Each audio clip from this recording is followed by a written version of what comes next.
The Fox and the Crow. As told by the fox.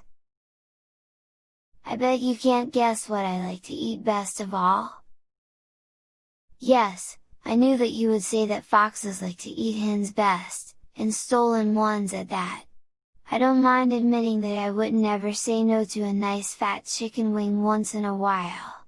But not many people know that what foxes appreciate even more than chicken, is a nice piece of cheese once in a while. Well, today, I ate a wonderfully rich and creamy slice of cheddar for my breakfast. It was kindly given to me by a beautiful black feathered bird, whose voice is even more wonderful than her looks. No, I don't mean a skylark, or a fancy bird of paradise. I'm talking about Miss Crow, up in that tree. It was a fine bright morning, and I was following my sharp nose through the woods in search of a bite to eat, when I caught a cheesy smell on the breeze. I looked up into the tree, and there on the branch I saw Miss Crow, looking terribly pleased with herself, for in her beak she held a large piece of cheese. It was stolen, no doubt, from the farmer over the hill, but I'm not one to go around accusing people of this and that. I called up to my neighbor, and said, "Good morning, Miss Crow, you are looking very lovely today, if I may say so."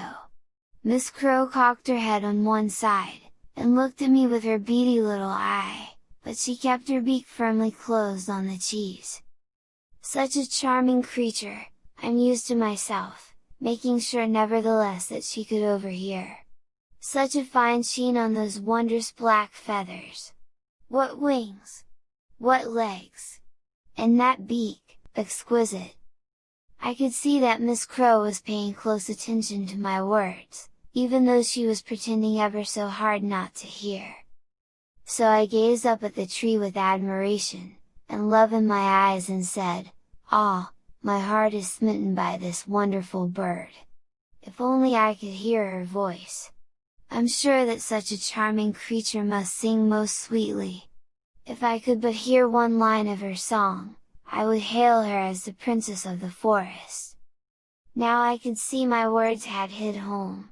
Swelling with pride, Miss Crow puffed up her feathers, and began to sing the most lovely music I have ever heard.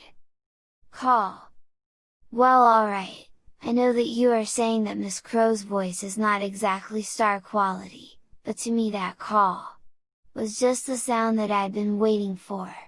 Because, as soon as she opened her beak, the cheese fell to the ground and I snapped up my breakfast. Which only goes to show that, flattery will get you everywhere.